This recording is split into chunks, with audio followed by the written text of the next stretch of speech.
सज्जनों, आज के इस एपिसोड शुरू करने से पहले आप सबको हमारी तरफ से इस होली के हार्दिक और रंग भरी शुभकामनाएं।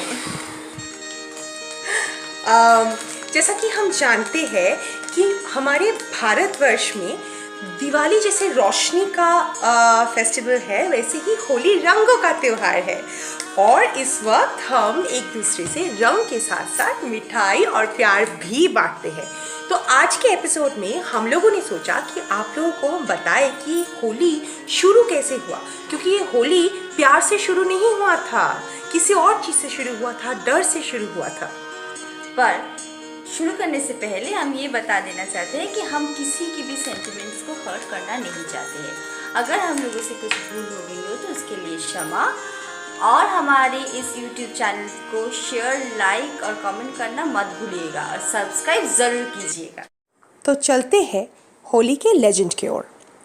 हमारे पुराणों के अनुसार होली का शुरुआत हुआ विष्णु पुराण के नरसिंह एपिसोड से। जब राजा हिरण्यकशिपु के बार बार कोशिश करने के बाद भी हमारे भक्तवत्सल नारायण प्रहलाद को बचा ले रहे थे, तब हिरण्यकशिपु की बहन होलिका आगे आई। क्योंकि होलिका के पास ब्रह्मदेव का आशीर्वाद था कि वो आग में नहीं जलेगी, तो उन्होंने अपने भाई से कहा कि वो प्रहलाद को गोद में लेके बैठ जाएगी। जहाँ बैठेगी वहाँ आग लगा देने पे प्रहलाद जल जाएगा और होलिका वहाँ से निकल जाएगी। और किया भी उन्होंने ऐसे, बहला फुसला के प्रहलाद को अपने गोद में लेके वो बैठ गई। लेकिन आग लगा देने पे वो जल के राख हो गई, क्योंकि इतने में होलिका भूल चुकी थी कि बार बार ब्रह्मदेव ने उनको ये कह दिया था कि ब्रह्माशीर्वाद का अपमान करने पे उनका ये आशीर्वाद श्राप बन जाएगा और वो खुद जल जाएंगी। लेकिन हिरण्यकशिपु ये मानने को नाराज था, तो उन्होंने प्रतिज्ञा किया कि वो अस्थियां नहीं बहाएंगे और वो राख अपने कमरे में जाके रख दिए और प्रतिज्ञा किया कि प्रहलाद को मारने के बाद ही उसके राख और अस्थियों के साथ होलिका का अस्थि बहाएंगे। तो दूसरे दिन जब वो प्रहलाद को मारने गए, तो प्रहलाद को बचाने के लिए हम सब जानते हैं थंबे से कैसे नरसिंह रूप में नारायण प्रकट हुए। वो पहले हिरण्यकशिपु के ओर ना जाके होलिका के राख उड़ाया, लोगों पे छिड़काया, क्योंकि उनसे होलिका का ये नारीत्व का अपमान, मातृत्व का अपमान सहन नहीं हुआ। फिर वो हिरण्यकशिपु को खींचते हुए ले गए चौखट पे, अपने पैरों पे रख के उनको चीर के उसके मांस खाने लगे, उसका खून पीने लगे और उसका खून लोगों पे छिड़कने लगे। कई युगों से इसके बाद भारतवर्ष में लोगों के अंदर एक अजीब सा डर बैठा हुआ था, क्योंकि सबने नारायण का वो भयानक रूप देख लिया था और लोग इतना डरे हुए थे कि घर से निकल नहीं पाते थे। तो इस वक्त लोग जब घर से नहीं निकलते थे तो एक राष्ट्र को बहुत ज़्यादा आर्थिक क्षति पहुंचती थी। ये जब रघुवंश अयोध्या में आया, तब उन लोगों ने देखा कि इस वक्त लोग नहीं निकलते थे तो भारत वन जैसा हो जाता था और उनके राष्ट्र को इतनी आर्थिक क्षति पहुंच रही थी कि वो दुर्बल हो रहे थे। इसीलिए उन लोगों ने दावत देना शुरू किया। तब क्या हुआ, उस दिन महल को खोल दिया जाता था प्रजाओं के लिए। 3 दिन खास करके महल खोला जाता था, दिवाली के दिन, होली के दिन और रामनवमी के दिन। तो होली के दिन क्या होता था, फूल छिड़का जाता था प्रजाओं पे, टीका पहनाया जाता था चंदन का, और सीता माता के हाथ के बने हुए खास लड्डू खिलाए जाते थे और शरबत भी बांटे जाते थे। यहाँ पे कौन सा चीज़ क्या सिग्निफाई करता है वो हम आपको थोड़ा बाद में बताएंगे।